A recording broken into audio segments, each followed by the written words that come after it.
নমস্কার সবাইকে। বন্ধুরা, সেদিনকার আমাদের এখানে খুব বড় একটা আশ্রম হয়েছে, কাঠিয়া বাবার আশ্রম আড়িয়াদহতে। সেইখানেই ছেলেকে নিয়ে রোববার দিন একটুখানি ঘুরতে গেছিলাম। এইটা হচ্ছে মন্দিরের এন্ট্রান্সটা, আর মন্দির খোলার সময় হচ্ছে বিকেল 5টা থেকে সন্ধে 7টা অবধি খোলা থাকে। 5টার আগে কিন্তু মন্দির খোলে না বন্ধুরা। আমরা গিয়ে কিন্তু সেখানে অনেকক্ষণ দাঁড়িয়েছিলাম। এই যে মন্দিরের ভেতরে বিভিন্ন রকম শ্রীকৃষ্ণের লীলা এইভাবে স্ট্যাচু আকারে দেখানো হয়েছে। কি অপূর্ব দৃশ্য তোমাদেরকে বলে বোঝাতে পারবো না। বাচ্চা থেকে বয়স্ক মানুষ প্রত্যেকেই কিন্তু প্রচণ্ড পরিমাণে এনজয় করছিল বন্ধুরা। এখানে আছে শ্রীকৃষ্ণের নৌকা বিহার লীলা, তারপরে আরেকটি লীলা। এই লীলাগুলো উপরে উপরে লেখা আছে, তোমরা পড়তেও পারবে। আর নিচে লীলাগুলোকে স্ট্যাচুর মাধ্যমে এক্সপ্লেন করা আছে। ভগবান এবং ভগবানের শিষ্য, তাদের জীবনকাল, তাদের সাধনার কাল, তাদের জীবদ্দশায় কিভাবে তারা গুরুর দর্শন পেয়েছে এবং সাধনার পথে এগিয়ে গেছেন, সেই সমস্ত কিছু এখানে রিপ্রেজেন্ট করা হয়েছে। এইটা ছিল বিষ্ণু ভগবানের 10 অবতারের জায়গা। একে একে আমরা এগিয়ে যাব নানা রকম বানানো দৃশ্যর দিকে। বাচ্চাদেরকে নিয়ে গেলে তারা কিন্তু পৌরাণিক অনেক গল্প এবং আমাদের শ্রীকৃষ্ণ ভগবানের লীলা সম্পর্কে অনেক কিছুই জানতে পারবে, এবং ওখানে ইন ডিটেলে অনেক কিছু লেখা আছে। তোমরা বাচ্চাদেরকে খুব ভালো করে এক্সপ্লেনও করতে পারবে। ওরা কিন্তু খুব উৎসাহের সঙ্গে এই ধরনের স্ট্যাচু এবং তার সঙ্গে ইতিহাসগুলো পড়ে পড়ে দেখতে খুব পছন্দ করছিল।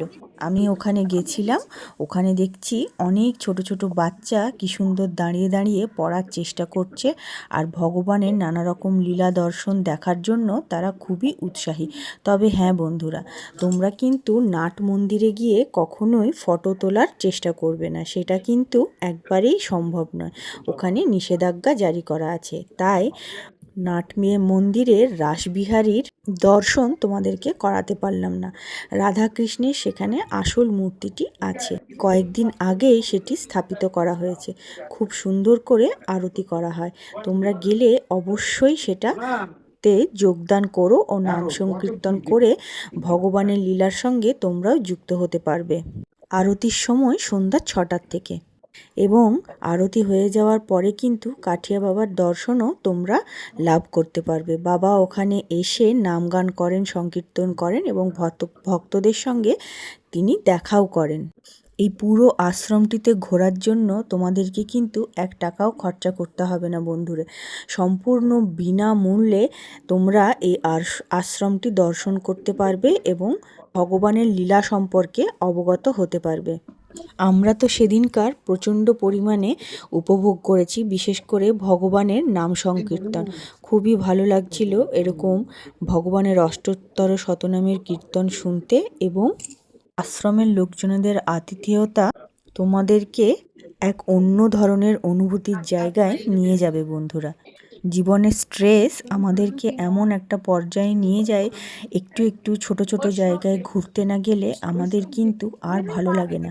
দম বন্ধ হয়ে আসে সারা দিন একঘেয়ে কাজ করতে করতে, সেটা সংসারেরই হোক কিংবা ওয়ার্ক প্লেসেরই হোক।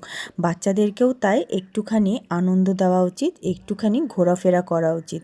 সন্ধেবেলাটা 1 ঘন্টা ঘুরে এলে কিন্তু বাচ্চাদের মনও ফ্রেশ হয়, ফিরে এসে তারা আরও ভালো করে পড়াশোনা করতে পারে।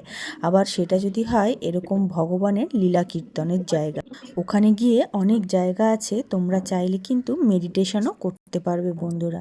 চারিদিকের পরিবেশটা এতটাই মনোরম, এতটাই পরিষ্কার পরিচ্ছন্ন, তোমাদের মন জুড়িয়ে যাবে। চলো, এরপর আমরা ঘুরে ফিরে অনেকটাই সময় থেকে নিয়েছি, এবার বেরোতে হবে, তাড়া দিচ্ছে। তাই 1 কাপ চা খেয়ে তাড়াতাড়ি